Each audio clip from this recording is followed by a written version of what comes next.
Aquí comienza Diálogo de Fe y Salvación.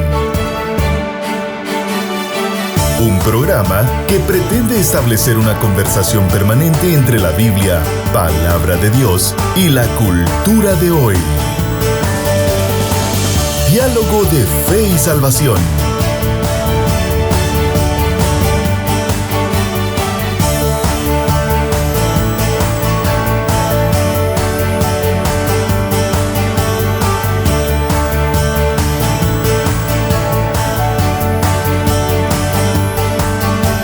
Familia, bienvenidos a Diálogo de Fe y Salvación. Gracias por estar con nosotros, gracias por estar en un programa más. Damos gracias al Creador por permitirnos estar y tener este espacio, tener estas herramientas, tener todos los medios para poder compartir con ustedes un diálogo más. Hoy seguimos hablando de aspectos de la Reforma Protestante, en donde hemos venido platicando un poco junto a mi hermano Eddie. Hemos venido hablando un poquito acerca de cómo es importante para el ser humano volver a las Escrituras, que fue el corazón de la Reforma Protestante, de cómo hacer teología a partir del texto bíblico y no a partir del pensamiento humano. Y hoy vamos a hablar un poco acerca del corazón de la Reforma Protestante y, escuche usted, cómo volver al texto bíblico nos lleva a entender y conocer de mejor forma el corazón de Dios. Y eso es lo que trae paz al corazón del ser humano. Mano Eddie, ¿cómo está usted? Bien, hermano Bienvenido. Carlitos. Contento de estar una vez más aquí en Diálogo de Fe y Salvación. Ahí ya listos con el café y con todo. Así que bienvenidos hermanos, amigos, familia que nos acompañan en esta oportunidad. Como todos los miércoles, estamos contentos de poder estar una vez más acá, abordar un tema de los tan importantes, ¿verdad? Sí. A nivel actual. Viendo un poco de matices ahí de la Reforma Protestante. Exacto. Y también a nivel histórico, ¿verdad? Claro. Lo importante que ha venido a ser la Reforma como movimiento para la iglesia cristiana, para el protestantismo, ¿verdad? Entonces, qué bueno poder estar acá. Bienvenidos todos. Esperamos de que ustedes también se sumen al diálogo, a la discusión sobre este tema tan importante. Importante, hermano Eddie, y recapitulando un poquito el programa anterior, hablamos un poco acerca de la importancia y cuál fue el sentir central de los hombres, pastor, tanto precursor de la Reforma como en los tiempos de la Reforma, y concluimos de que esta gente, pastor, esta gente no quería en la mente de ellos no estaba probablemente todo lo que pasó. Correcto. El impacto que esto tuvo. Ellos querían que la iglesia volviese a las Escrituras. Así es. O sea, simple y sencillamente querían que el texto bíblico jugara un papel importante en la teología de la iglesia. Así es. Y no meramente el pensamiento humano, el dogmatismo humano, pastor, sino que el texto bíblico. Y hicimos una conexión hacia nosotros hoy en día de cuán importante es que la iglesia hoy en día tenga muy en claro, pastor, que necesita pensar en Dios a partir del texto bíblico. Así es. Y no a partir de las conclusiones humanas o en este caso, o en el peor de los casos, pastor, en dogmas meramente humanos sin pasar por el texto bíblico. Correcto. Sí. Yo creo que esto es importante. De alguna manera, ¿no? Es lo que los escritos, los aportes, los testimonios y en sí las olas también de la Reforma Protestante, pues argumentan, ¿verdad? Usted un volver a la Escritura. ¿Y por qué esto es tan importante? Porque corremos el riesgo de paulatinamente estar volviendo. Porque hay un punto de reflexión en todo esto, hermano Carlitos, que tiene que ver también con la Reforma y con los grandes cambios sociales, políticos, religiosos y de cualquier índole a nivel universal, ¿verdad? Usted, mundial. Los grandes cambios no necesariamente se dan de un día para otro, no es de la noche a la mañana, sino que es un proceso. Sí, es un proceso de aculturación, un proceso de adaptación, un proceso también de socialización, ¿verdad usted? Entonces, poco a poco es que los cambios se van gestando. Ya nada ocurre de la noche a la mañana. Igual, lo mismo podríamos decir con la Reforma Protestante. Ya las cosas no ocurren en la Reforma en 1517 si tuviéramos una máquina del tiempo, ¿verdad? Y volver a 1517, nos daríamos cuenta de que la Reforma Protestante no es algo que ocurre el 31 de octubre, ¿verdad? Claro, claro. No, sino que es un proceso ya iniciado de muchos años atrás, incluso muchos siglos atrás, con gente pues cismática, ¿verdad usted? En donde muchos dieron un paso al costado de lo que históricamente se llamaba la teología oficial, ¿no? De la Iglesia Católica. Entonces, ahora, ¿por qué estamos hablando? ¿Por qué quiero hacer énfasis sobre todo esto? Porque igual puede suceder ahora. Exacto. Ya, si nosotros no revisamos y no comparamos con la Escritura lo que estamos haciendo, pues constantemente nos vamos a encontrar en un camino de regreso a la época medieval. Y no le estoy hablando del catolicismo, le estoy hablando de la iglesia evangélica, protestante, ¿verdad? Claro. Ustedes, los cristianos, si nosotros no revisamos, si nosotros no comparamos, si nosotros no cotejamos lo que creemos, lo que hacemos, todo eso, nuestro caminar diario con la fe bíblica, con la Biblia, en algún momento se va a gestar el camino de regreso. Claro. Ya, entonces por eso es tan importante y no nos vamos a dar cuenta. Sí, sino que esto va... de hecho hay vertientes evangélicas en donde este declive ya es un hecho. Un hecho, ¿verdad usted? Entonces por eso es necesario que se revisen las cosas, ¿verdad? Constantemente a la luz de la palabra, no a la luz de lo que dice un hombre, ¿verdad? Sino a la luz de la Escritura. Y me encanta, pastor, observar esa parte porque en un contexto general en las Escrituras, mire, o sea, la caída afectó de forma tremenda al ser humano. Así es. Y me llama la atención, fíjese, pastor, leyendo un poco, creo que ya lo comentamos en algún momento, un autor norteamericano que habla acerca de Génesis. Y a mí me impactó mucho, por ejemplo, entender en qué contexto Génesis fue escrito, en qué contexto fue revelado. O sea, el Señor no revela Génesis para demostrar que Él existe.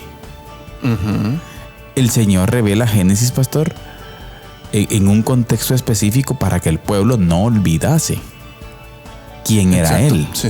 Para darse a conocer al pueblo. Ahora, ¿por qué? Ahora, aquí hay un detalle importante. En el momento específico cuando el pueblo iba a entrar a la tierra prometida, pastor, en ese momento específico Génesis es revelado. Así es. También escrito por Moisés, en donde llama la atención que estas civilizaciones que había en estos lugares, pastor, adoraban a falsos dioses. Así es. Y el Señor plantea y dice, bueno, yo soy el creador. Miren, en el principio creó Dios, los cielos y la Yahvé. tierra. Ahora, ese soy yo, Yahvé, el Dios, el yo soy. Así es. Ahora, pastor, ¿por qué planteamos este asunto? Porque resulta que el ser humano, querida familia, siempre va a tener la tendencia de olvidar, siempre va a tener la tendencia de apartarse, siempre va a tener la tendencia de no comprender. Mire, usted y yo somos facilitos. Por causa del pecado, la caída nos ha pegado de una manera fuerte. Y por causa del pecado, usted y yo somos fácil de venir y dar vuelta a este asunto. Así es. Y específicamente es lo que Lutero, por ejemplo, plantea, pastor, en su momento.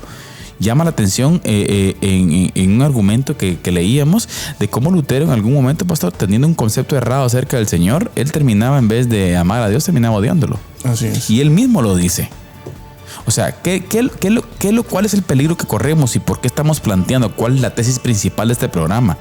Que el pueblo de Dios vuelva, pastor, y nunca pierda de vista el texto bíblico. ¿Por qué? Porque somos fáciles y tendenciosos a olvidar y a apartarnos de la verdad bíblica. Correcto. O sea, tenemos la tendencia. Sí, por eso le decía que es importante revisar. Revisar constantemente. Revisar constantemente. O sea, realmente hay muchos movimientos que comenzaron tal vez con buenas intenciones, pero con el paso del tiempo estas cosas se desviaron, perdieron de vista las escrituras y se volvieron dogmas de hombres que no tenían como máxima autoridad la palabra. Y pues muchas de ellas siguen existiendo ahora, ¿verdad? Entonces por eso vale la pena que hoy en día nosotros revisemos qué creemos, a la luz de qué, a la luz de qué escritura, a la luz de qué autor, a la luz de qué escritor, a la luz de qué argumentos están escritos o postulados nuestras creencias, por ejemplo, ¿verdad? Exacto. Nuestras confesiones de fe, ya que tenemos como iglesias, ¿verdad usted? Y deben de estar sujetas. ¿Y cuál es el papel de esas declaraciones de fe o de cualquier otra cosa, documento histórico que tengamos en la denominación, ¿verdad? Sí, es importante, mire, pastor, y y obviamente usted bien lo mencionó, antes que el mero documento, ¿verdad usted? O sea, hay que entender cuál es la base de mi declaración de fe.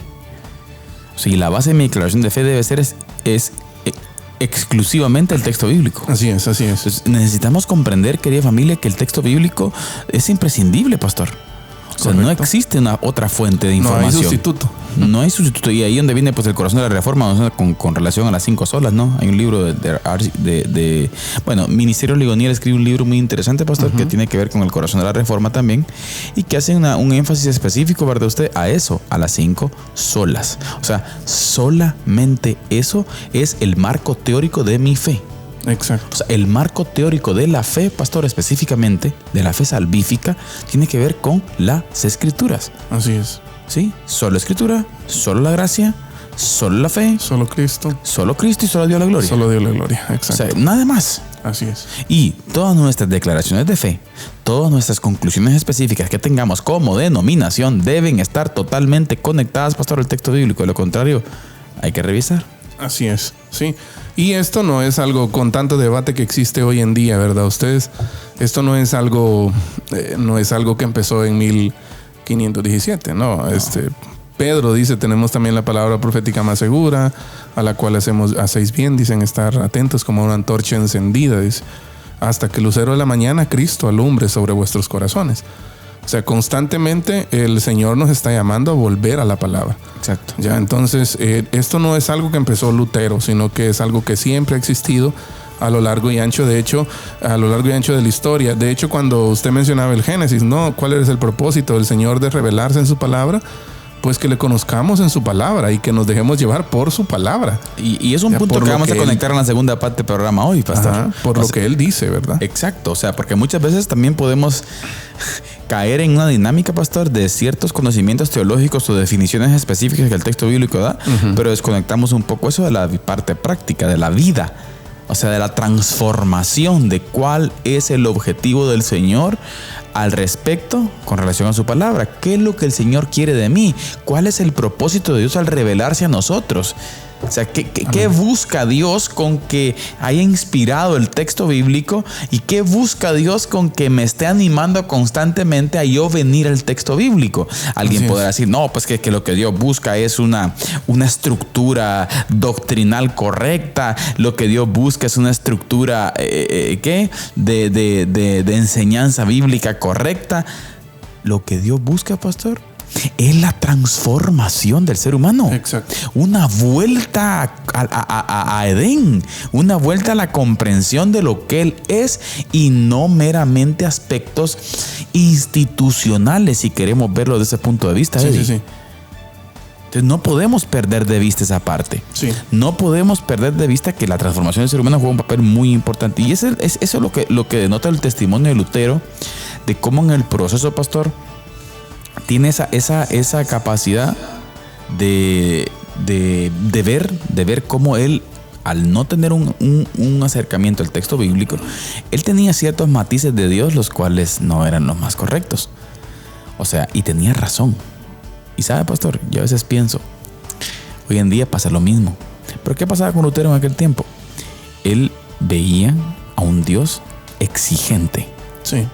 Él veía a un Dios que le exigía portarse bien. Y si no te portas bien, juicio. Ahora, hay algo bien importante en lo que usted decía, pastor. El tema del institucionalismo. Este es un tema que está ahí. Muchos no lo miramos, pero está ahí. Y en cierto momento, cuando usted analiza la reforma, el movimiento como tal, ¿verdad? Sus inicios, su decadencia en algún momento también, ¿verdad? La reforma precisamente empieza su decadencia con la institucionalización del movimiento. Claro. ¿Ya? Porque en sí Lutero está más allá, pienso, y Dios guía el corazón de los reformadores más allá de la institucionalización del movimiento o de la iglesia. Uh-huh. Ya, sino que ellos verdaderamente querían, por eso una de las frases que se acuña como resultado de la reforma es la iglesia reformada siempre reformándose, y algunos, creo que en Holanda por ahí le agregaron conforme a la palabra de Dios, o según la palabra de Dios. O sea, la iglesia reformada siempre reformándose según la palabra de Dios. O sea, todo movimiento de reforma debería responder al llamado de las escrituras. Aquí se da algo por sentado, Y yo creo que esto demuestra lo que estamos planteando, pastor. ¿Por qué la exigencia de siempre reformarnos? Pues, lo que decíamos, porque corremos el riesgo de apartarnos de la Escritura. Ahí está el punto. Ajá, de apartarnos de la Escritura. Ahora, o sea que históricamente el ciclo puede repetir. Siempre debería repetirse. O sea, yo creo que siempre debería repetirse. O al menos en mi entendimiento del movimiento. Y más que todo, más allá del movimiento, la palabra. O sea, la palabra nos llama a renovarnos. El hombre viejo, dice, ¿verdad? Se va desgastando. Pero el nuevo, dice, va resurgiendo. O sea, y eso implica, de hecho, el llamado del Señor, ¿no? Hace poco hacíamos una mención de esto en una escuela dominical sobre Romanos 12. Romanos 12:2 habla de dos cosas. El hombre solo puede vivir conforme o transformado, o siendo transformado. Porque dice, no se conformen a este siglo. Conformarse a este siglo es el mundo, es el sistema pecaminoso, ¿verdad? Entonces, conformado significa no estar siendo transformados por el Señor. ¿Ya? Entonces, para ser transformados, Pablo ahí mismo lo dice, mediante la renovación de vuestro entendimiento. Exacto. O sea, la Biblia habla de una renovación constante. Es un tema perenne en la Biblia, ¿verdad usted? Entonces no es un tema muy propio propiamente de Lutero, pues, sino es un tema propio de la Escritura. En la Biblia siempre está ese llamado a la renovación. Exacto. Ese llamado a vivir en constante evolución, ¿verdad usted? En ese proceso de santificación en el que nos encontramos, en donde estamos en la lucha con el pecado, con diferentes frentes, ¿verdad usted? Del mal, pero ahí vamos caminando, vamos hacia adelante. ¿Y por qué? Porque vivimos en esa dinámica de transformación y de renovación a través de nuestro entendimiento. Ese es el punto 1. El punto 2, la lucha de Lutero con la justicia de Dios. Ese es un buen... Y usted decía, esos errores de la comprensión posiblemente errónea de Lutero sobre Dios, ¿verdad? Y está la cuestión de la justicia divina. Y ese es un gran tema, por cierto, porque habla de la lucha de Lutero con la justicia de Dios. Y esta lucha refleja la lucha universal del hombre, que intenta ganar lo que solo puede ser recibido por gracia. Es que ahí está el punto. Y ese es el punto de Lutero. Ya, por eso es sola fide, sola gratia. Solo la gracia, solo la fe. ¿Ya? ¿Por qué? Y el primer detalle en eso, pastor, es la culpabilidad y la ley. La intensidad, primero está la intensa piedad de Lutero, ¿verdad? Hay testimonio de que Lutero era un hombre muy piadoso. Era un hombre muy observador de ¿qué? De todos esos sacramentos, de la disciplina, de todas las acciones humanas. De todas las obras humanas que la iglesia planteaba como medio para alcanzar santificación. La santificación y el tamaño requerido, ¿verdad usted? Por Dios en cada uno de sus hijos. Y él entendía la ley, mire, como una demanda insuperable. Y ahí está, muchas personas hoy incluso dentro de la iglesia viven atormentadas por la culpa o el legalismo sin poder descansar en el perdón. Sienten que Dios es un juez implacable y reflejan de alguna forma la angustia de Lutero. Ahí está. Ahora, yo en algún momento he leído sobre Lutero, vi una película también sobre Lutero y precisamente refleja eso. Los escritos de Lutero reflejan eso, su incapacidad. O sea, Lutero es un hombre que está luchando. O sea, en serio. Internamente. Está en una lucha terrible, insuperable, y él ve que no hay forma de salir. No hay forma de salir. O sea, él ve que no puede alcanzar el estándar de la Escritura. Amén. ¿Ya? Y en esa lucha es donde hablábamos el miércoles pasado, ¿no? Donde se estrella con el libro de Romanos, ¿no? Romanos 1:16, precisamente, ¿verdad? Entonces, qué importante es analizar eso, porque son cosas que se reflejan todavía hoy. Y precisamente eso es lo que tenemos que entender. Hoy en día, pastor, existe, creo yo, quiero verlo así, el Dios de la Biblia. Y creo, pastor, que hay un Dios falso, por cierto. Quizás varios, incluso, ¿verdad? Formado por la iglesia. Ajá. Una iglesia, pastor, que sesgó, que se apartó del texto bíblico y por lo tanto llega a conclusiones cerradas acerca de Dios. Y mire, a mí me llama la atención, fíjese usted, que todos tenemos la capacidad de hacerlo. Hemos dialogado un poco acerca de la iglesia de Éfeso. Y a la iglesia de Éfeso le pasó. La iglesia de Éfeso se sesgó. La iglesia de Éfeso se apartó del texto bíblico, pastor. Así es. Dejó de hacer lo que al principio comenzó a hacer. Y terminó teniendo un matiz o un desvío, pastor. Tremendo. ¿Por qué? Porque comenzó a ver a Dios en lo que Lutero planteaba. Sí. En las acciones. Comenzó a ver a Dios en los sacramentos. Comenzó a ver a Dios únicamente en las meras liturgias, pastor. Y perdió de vista, pastor, a ese Dios relacional. Exacto. A ese Dios que transforma la vida del ser humano. Entonces, ese es el peligro que corremos y es por eso que estamos dialogando esta parte, ¿no? Como personas, como creyentes, de tener mucho cuidado, pastor, con alejarnos del texto bíblico. Sí, es que por un lado está la culpabilidad, ¿verdad usted? La culpabilidad ante la ley. Lutero definitivamente se sentía culpable. Lutero definitivamente estaba cargando en sus hombros el peso de la ley, ¿ya? Exacto. Y fue ahí donde se sentía incapaz. Pero luego también está la distorsión teológica del momento, ¿verdad? O sea, de ese momento. ¿Por qué? Porque estaba el tema de la venta de indulgencias que promovía que la justicia de Dios podía ser comprada o satisfecha con el mérito humano. Exacto. ¿Y sabe qué?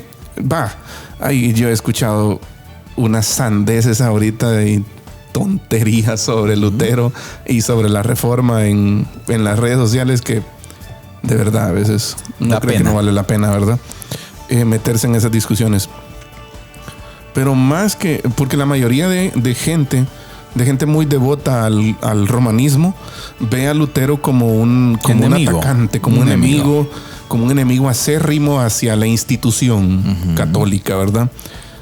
Pero no es eso. Si nosotros tenemos la capacidad de reflexionar sobre el mensaje del evangelio y sobre lo que Lutero plantea y sobre la distorsión teológica del momento, de la época medieval, nos vamos a dar cuenta que Lutero lo que está haciendo es como volvernos al corazón de la gracia. Claro.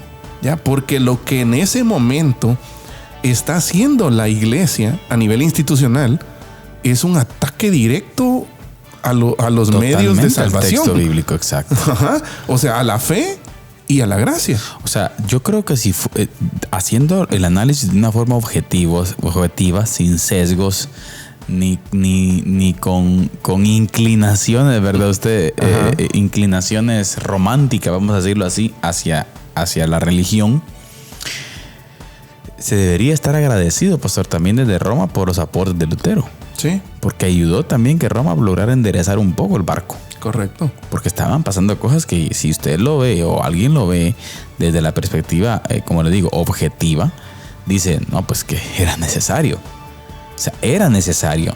Fue el punto de irrupción, ¿verdad? Usted, de la situación de la Reforma Protestante, era un problema grande. Claro. O sea, la iglesia se había apartado totalmente del texto bíblico. Sí.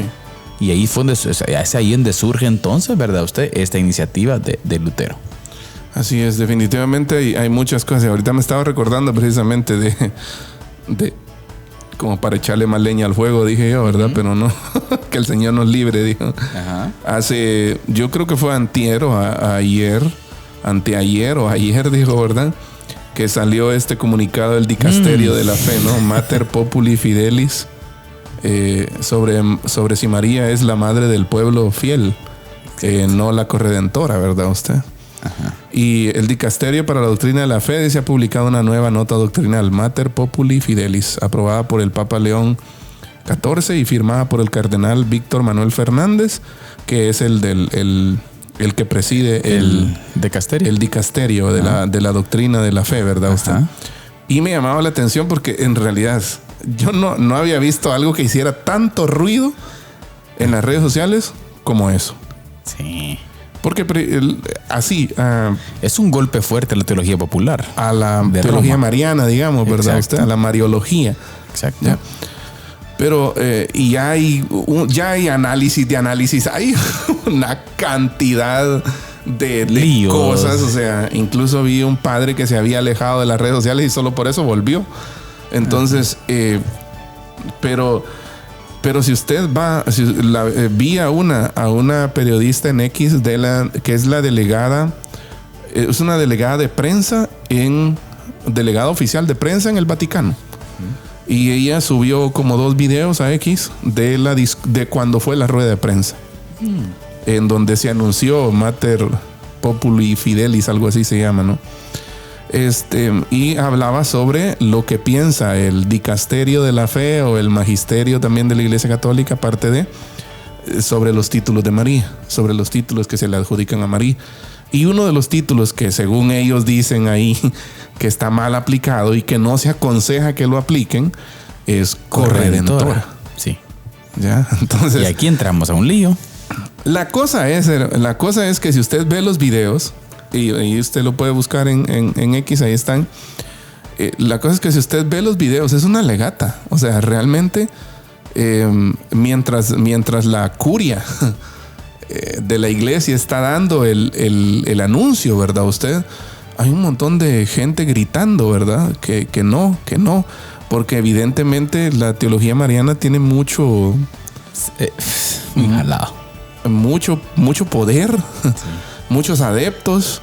La teología popular. La teología popular, ¿verdad usted? Y si somos honestos, ya el pueblo católico romano no distingue entre idolatría y veneración. Exacto. Sí, realmente, ¿verdad?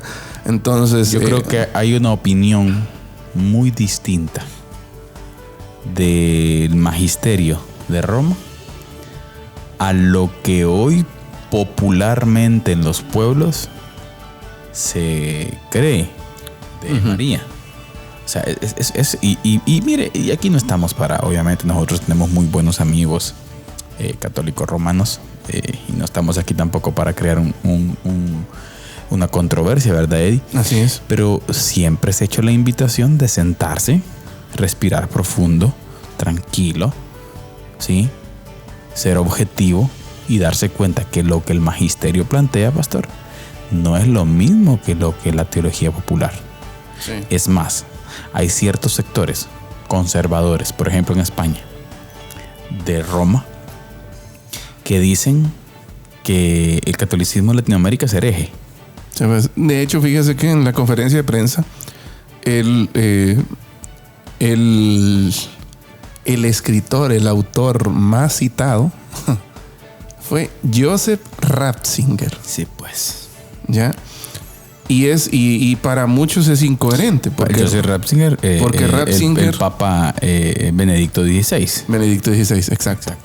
Y Benedicto XVI nunca publicó una nota sobre la teología de María. Sí.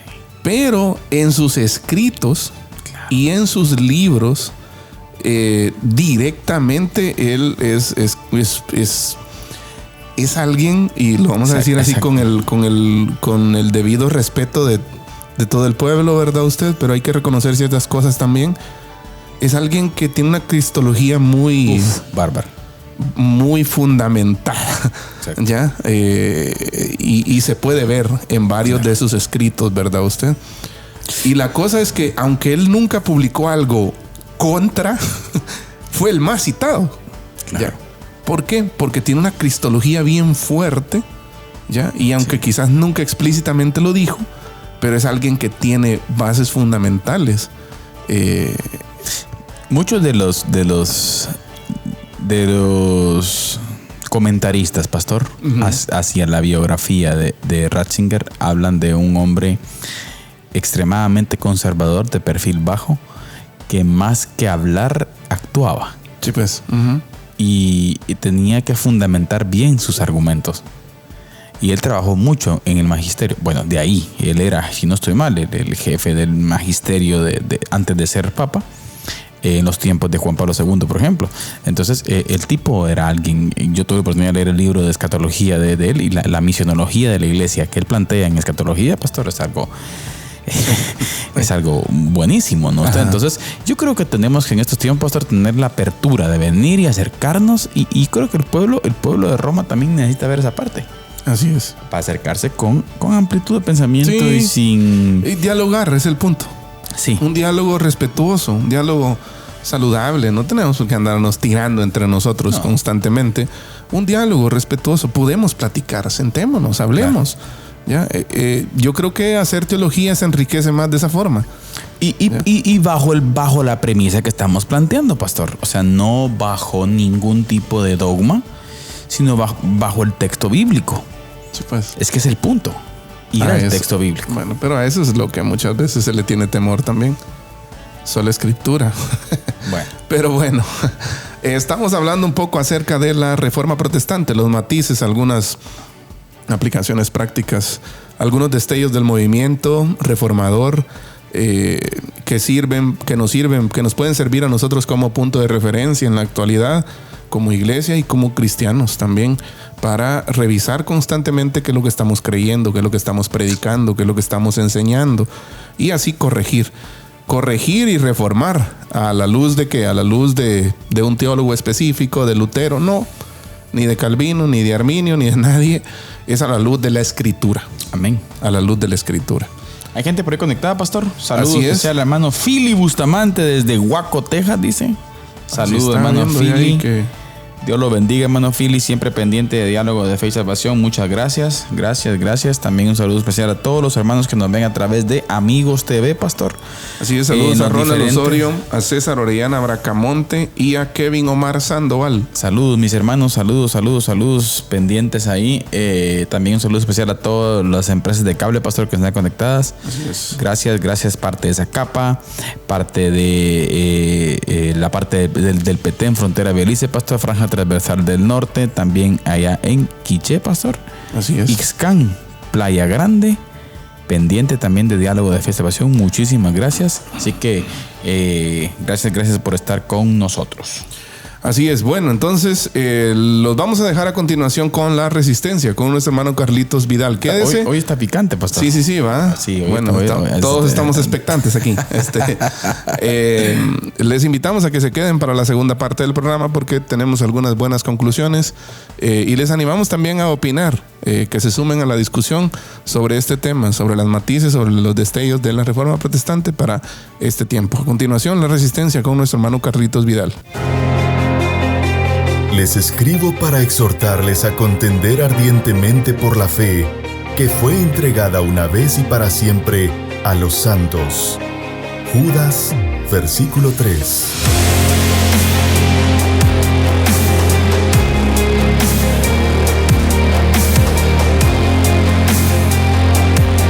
Diálogo de Fe y Salvación presenta La Resistencia.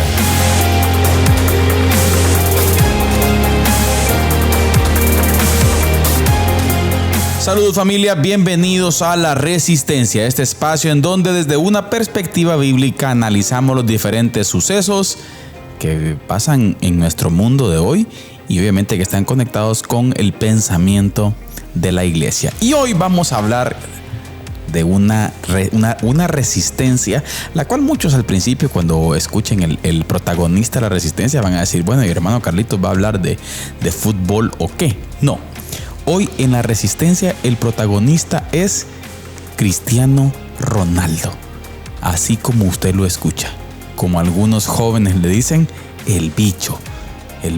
Bueno, uno de los mejores deportistas en la historia. Obviamente hay otros por ahí mejores, pero no vamos a entrar en ese tema.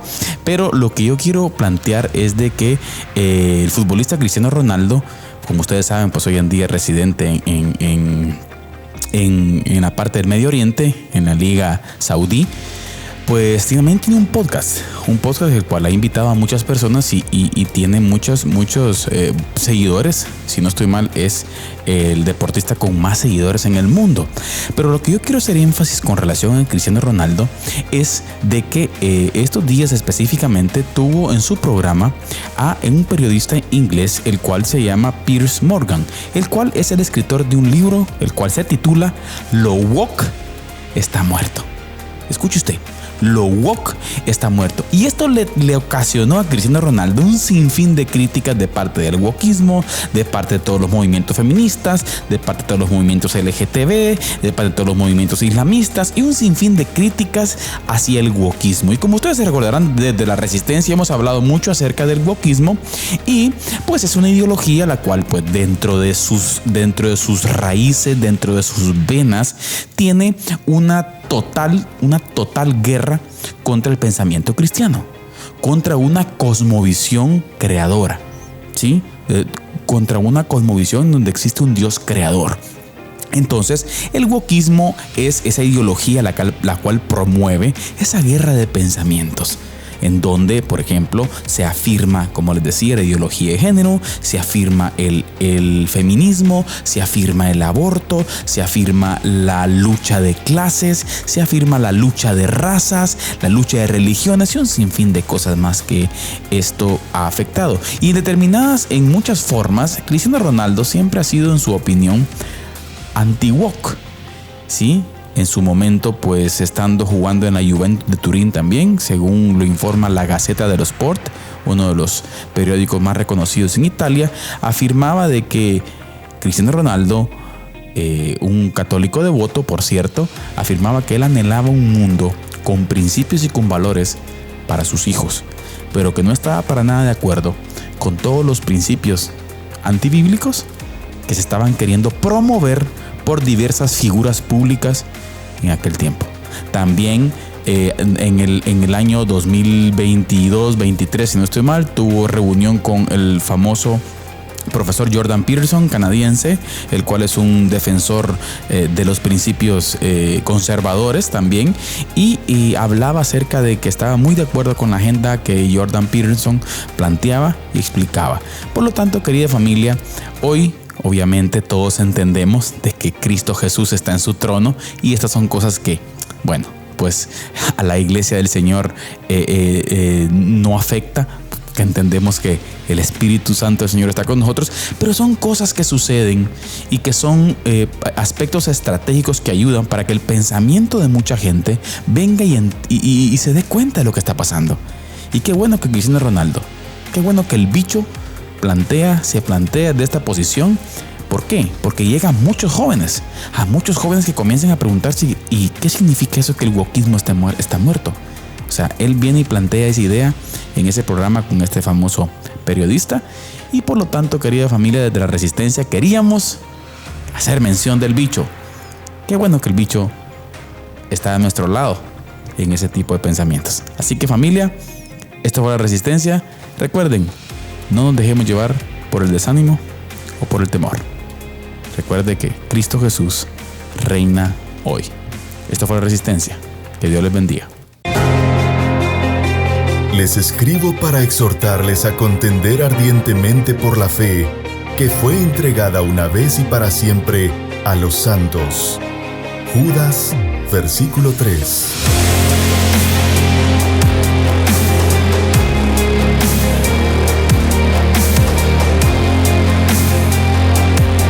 Diálogo de Fe y Salvación presenta La Resistencia.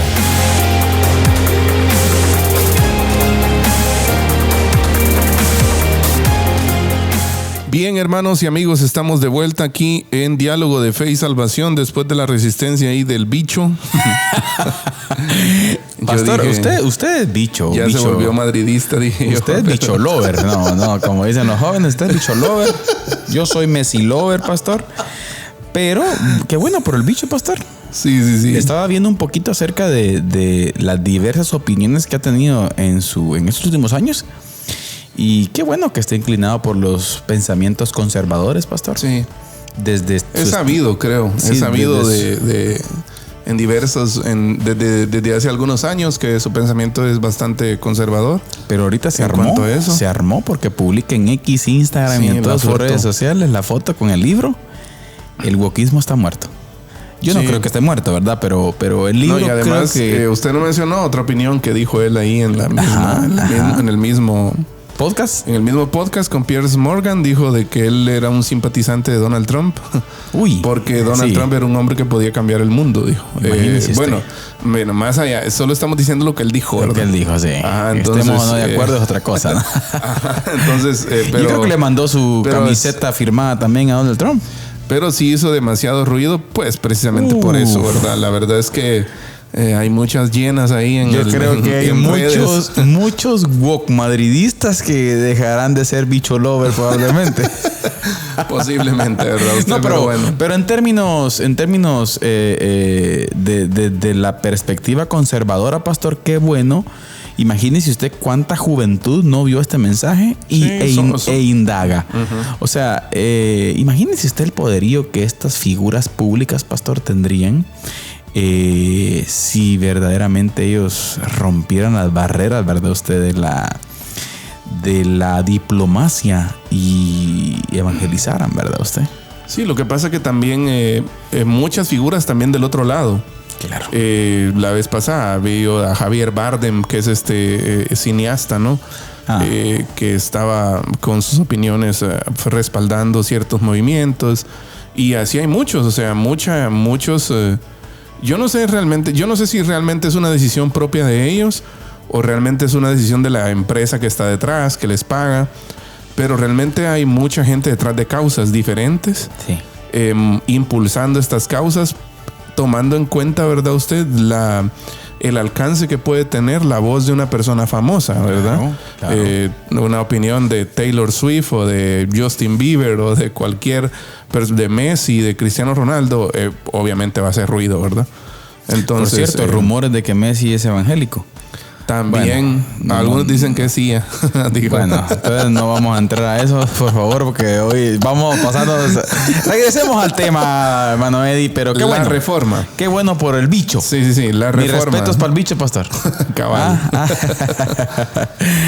Muy bien. Entonces, la reforma, pastor, la justicia de Dios, lo que plantea Lutero es que la justicia de Dios es un don. Claro. Ya. Y esta fue como lo que dice Josué Barrios en un artículo en la Coalición del Evangelio, es que es como el descubrimiento de la torre, ¿no? Sí. El estudio de Romanos transforma la comprensión de Lutero sobre la naturaleza de la justicia de Dios. Y es la exégesis de Romanos, corregimos, hace un rato dije Romanos 1.16, pero es Romanos 1.17. Sí. Porque en el Evangelio la justicia de Dios se revela por fe y para fe, como está escrito. Mas el justo por la fe vivirá. Claro, eso fue el pasaje bastión, pastor, para el proceso de Martín Lutero en su momento, pero a mí me gusta siempre, pastor, y no siendo injusto obviamente con Lutero, pero siempre tenemos que desmarcar y tenemos que decir gloria a Dios, porque el principal objetivo de Lutero fue que volvió al texto bíblico. Correcto. O sea, volvió a algo que ahí estuvo, Eddie. Así es, siempre. O sea, ahí estuvo siempre. ¿Qué pasó que lo perdimos? Bueno, se perdió. ¿Por qué? Porque la iglesia comenzó a alejarse del texto bíblico. Bueno, y es la cosa, miren. Ahí es donde entra también lo que decíamos hace un momento. Es el mismo riesgo que se corre ahora. Claro. Ya, es el mismo riesgo que se corre ahora. ¿Por qué? ¿Por qué es tan importante la exhortación de leer la Biblia, de tener el estudio personal de la Escritura? Por eso. ¿Ya? ¿Por qué? Porque nos puede estar pasando lo mismo de la época medieval. Vaya, en la época medieval la gente no podía tener acceso a una Biblia, no podía tener acceso a un comentario, a un diccionario, a una enciclopedia bíblica. Hoy nosotros estamos atascados de eso. Sí. Hoy nosotros tenemos, no sé cuántas versiones de la Biblia tiene usted en su casa, pero debajo cada cristiano tiene 2, sí. 3 Biblias, ¿verdad usted? Pero no las estamos leyendo. Exacto. ¿Ya? Y parte de eso se ve en las diferentes corrientes evangélicas que se están expandiendo hoy en día.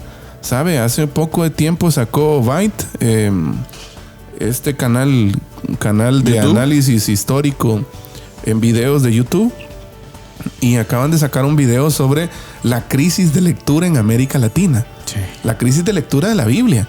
Con seguridad, somos la generación hasta aquí que más medios tiene, pastor. Ya, o sea, somos la generación que en el teléfono usted puede cargar hasta la Biblia del oso. ¿Ya? O sea, en el teléfono usted puede cargar desde la Biblia más antigua en español hasta la más moderna, la NBI, la Reina Valera 1960, o sea, todas, ¿ya? Pero no las estamos leyendo. Es que es el punto. ¿Ya? Y Bait hace un análisis de esto, ¿ya? De cómo en América Latina diferentes movimientos están resurgiendo precisamente por la ignorancia bíblica del pueblo. Exacto. ¿Ya? ¿Por qué? Porque nuestra fe es una fe más antropocéntrica. ¿Ya? Tenemos más como centro a un hombre y no a Cristo. Y más lo que se dice en el púlpito o en un altar que lo que dice Cristo en su palabra. Y ese ha sido el principal bastión de la decadencia histórica, pastor. Así es. O sea, históricamente ese es el principal punto, o es de donde nace, por decirlo así, pastor, la decadencia. Sí. Cuando la iglesia comienza a poner la mirada en otra cosa que en la escritura. Así es. O sea, qué triste que hoy en día estemos experimentando eso con tantos medios. Exacto. Y ese es el punto de análisis. Ahora, una clave en Romanos 1:17 para entenderlo un poco y para entender la mente de Lutero. La justicia de Dios no es solo su atributo para juzgar, sino el medio por el cual declara justo al pecador que cree. Miren qué interesante. Es una justicia imputada, Amén. transferida por Dios y no inherente. O sea, nadie de nosotros tenemos justicia inherente o justicia intrínseca, ¿verdad? Exacto. Algo que la justicia no es un atributo de usted ni mío ni de nadie, de ningún ser humano.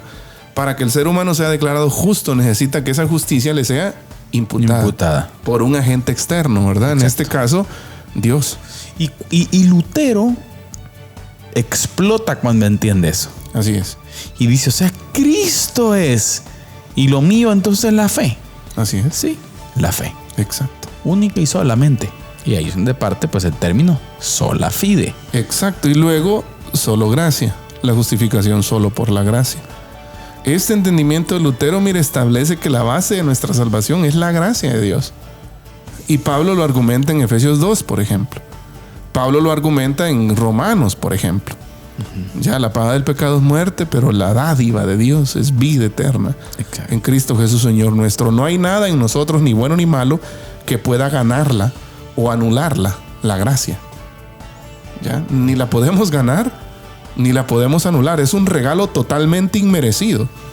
¿Ya? Y aquí viene la aplicación para nosotros. Si nuestra justificación es por la fe sola, entonces la única obra que cuenta es la de Cristo en la cruz. Amén. ¿Ya? Esto es una base inquebrantable de nuestra seguridad. Exacto. Y es la vuelta que Lutero está intentando en 1517, ¿verdad? Ya vaya, no, cualquiera o algunas otras personas quizás lo ven como lo decíamos anteriormente, como un ataque a la institución, ¿no? Como un ataque al papado, como un ataque al clericalismo religioso. Pero si uno se fija bien, si uno analiza bien los postulados de Lutero está volviendo a la escritura. Volviendo a la fe. ¿Ya? Y de hecho, históricamente se ha estudiado también que Lutero seguía todavía teniendo ciertas prácticas con las cuales ni nosotros estamos de acuerdo. El bautismo de niños, por ejemplo. Exacto, varias cuestiones, ¿verdad usted? Pero en sí, el centro de lo que él estaba proponiendo era volver a la escritura. Y el hecho de que él siguiera practicando ciertas cosas con las cuales no estamos de acuerdo ni compartimos, denota que no es un ataque a la institución. ¿Ya? Exacto. Él no quería dividir, no quería hacer su propio... No quería provocar cisma. Exacto, sino reforma. Yo a veces me entristece, fíjese, pastor, ese argumento que se plantea desde el otro lado, cuando se dice que el protestantismo arranca con Lutero. Sí, pues sí. O sea, qué triste es pensar en eso. O sea, hay que entender que la iglesia viene de Cristo.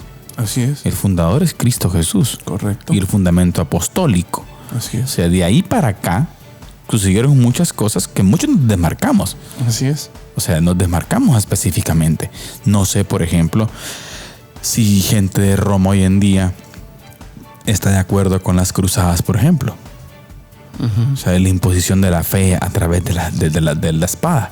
No, definitivamente no. O sea, y fue institucional ese asunto. Claro. O sea, ¿vamos a defender eso? vamos a defender a capa y espada la institución. Sí, la casa de herejes también fue algo institucional. Por ejemplo. La casa de gente que es cismática. Que pensaba diferente. Exacto, en la época medieval, ¿verdad? Exacto. Cosa que muchos papas ya pidieron perdón, por ejemplo, por todas las muertes que hubieron, ¿verdad? Usted por causa de eso. Entonces, yo creo que tenemos que entender que en su intento por hacer teología, pastor, el hombre se equivoca. Así es. Por eso es que la profecía más segura, dice Pedro, es el texto bíblico. El texto bíblico. Y ese es el énfasis que queremos traer de Diálogo de Fe y Salvación. Vayamos y tengamos muy cercano el texto bíblico, familia. Así es. Porque nuestros pensamientos son turbulentos. Porque en nuestro quehacer filosófico, si lo queremos decir desde ese punto de vista, Eddie, es cerrado. Entonces necesitamos volver. El texto bíblico es fundamental. Así es. ¿Sí? Para mantener esa fe, pastor, esa fe transformadora. Correcto. Ese Dios con el concepto correcto acerca de quién es Él. Así es. Entonces, el fruto al final de este análisis de Lutero es dos cosas principalmente. Una conciencia cautiva a la palabra de Dios, ¿verdad usted? Y un amor libre, la obra del amor como respuesta. En la dieta de Worms, en 1521, hay una declaración muy famosa, ¿no?, de Lutero que dice: mi conciencia está cautiva de la palabra de Dios. Y habla de ¿qué es lo que Lutero quiere decir con esto? Que la libertad, mire, no es solo hacer lo que uno quiere, sino obedecer la autoridad más alta. En este caso, la escritura, la palabra de Dios. Exacto. ¿Sí? Entonces, este principio es la base de la libertad moderna. Solo cuando la conciencia es libre de la coacción eclesiástica y política, el individuo puede oponerse a la tiranía. Claro. Y luego también solamente cuando. Exacto. Sí, y luego la obra del amor como respuesta. La justificación es el comienzo, no el final. Somos justificados por la fe, pero luego el resultado de esa fe son obras. Amén. Obras buenas, ¿verdad? Y lo hacemos no para ganarnos la salvación, Claro. sino como una evidencia y una respuesta agradecida de que Dios ya nos salvó. Esa comprensión de colocar las cosas en el orden correcto fue la explosión para el gozo y paz en el corazón de Lutero. Correcto. Y va a ser también la explosión para gozo y paz en el corazón del creyente, pastor, en el siglo XXI. Así es. Pero Entonces, todo surge a partir de ¿qué? A partir de la disciplina específica de volver a la escritura, al texto bíblico. al texto bíblico. Entonces, el desafío de hoy, hermano Carlitos, para pensar, bueno, antes de que se me olvide, vamos a mandar un saludo ahí a José Sagastú, me dice saludos, dice. Saludos. A Ezequiel. El Pichichi, dice por ahí. Saludos, Bueno, muchas amén. gracias Saludos, por hermano sintonizarnos. Hermano Juanito también, saludos hermano Juan Alonso Mellado. Saludos. Dios los bendiga, amigos. Muchas gracias por estar con nosotros y acompañarnos. Hermanos en la fe. Así es. Entonces, para que pensemos, hermano Carlitos, el desafío de hoy, examinarnos. Claro. Y hay una pregunta que me parece interesante. Mire, ¿estamos todavía intentando ponernos las ropas de nuestra propia justicia? ¿O estamos descansando solo en la justicia perfecta de Cristo? ¿Qué me va a llevar a mí, pastor? Respondámosle a la gente. Pastor, ¿qué me va a llevar a mí a descansar en la justicia perfecta de Cristo? Ese es un buen punto. Volver al texto bíblico. Exacto. Y mire, otra pregunta para pensar. Es la última. Si mañana se elimina, por ejemplo, de que solo por gracia y solo por fe, si se elimina eso de la Biblia, ¿qué obra o mérito de tu vida usarías para asegurar tu salvación? Ni uno. Y tu paz con Dios. Uy. Si se elimina la gracia, si se elimina la fe, Se terminó todo. ¿qué obra de usted? Y lo decimos porque evangelio por obras, salvación por obras, es algo que corre por muchos lados hoy en día. Sí. Ya, entonces, pero si la gracia y la fe se quitan, ¿qué obra presentaría usted ante Dios para...? ¿Qué lo haría usted salvo? Ese es el punto. Bueno, nada. No hay cosa posible. Pablo dijo, soy el peor. Así el es. número 1 de la lista. Así es. Pastor, palabras finales. Bueno, pues contento de poder abordar esta temática. Gracias a los hermanos, amigos, familia que han sintonizado. Les animamos a seguir profundizando sobre la reforma. Una de las materias pendientes de la iglesia es la historia, es su historia. Claro. Entonces, no comenzó con Lutero la cosa. Claro. tiempo nos faltaría para ahondar, pero no comenzó ahí. Es algo que viene desde mucho antes. Y el Señor, yo creo que lo más importante de todo esto es que el Señor constantemente en su palabra nos llama a renovarnos. Amén. Constantemente. Vivimos en constante reforma. Amén. Yo, pastor, me quedo con uno de los pensamientos que analizábamos hoy. Tenemos la tendencia, por causa de la caída, por causa del pecado, tenemos la tendencia a olvidar. Tenemos la tendencia a apartarnos. Somos peligrosos. Tengamos temor de nosotros mismos.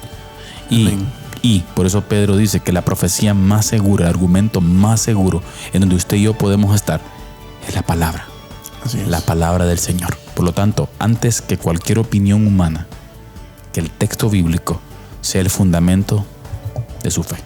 Amén. Familia, pastor, muchas gracias. Gracias por haber estado con nosotros. Todos les agradecemos por estar con nosotros y esperamos el poder estar en nuestro próximo programa. Pero siempre queremos recordarles que la verdad no solamente puede ser corrompida con la mentira, sino también con el silencio. Que Dios les bendiga. Amén. Diálogo de Fe y Salvación. Temas actuales a la luz de la Biblia. Muchas gracias por acompañarnos en esta edición. Hasta la próxima.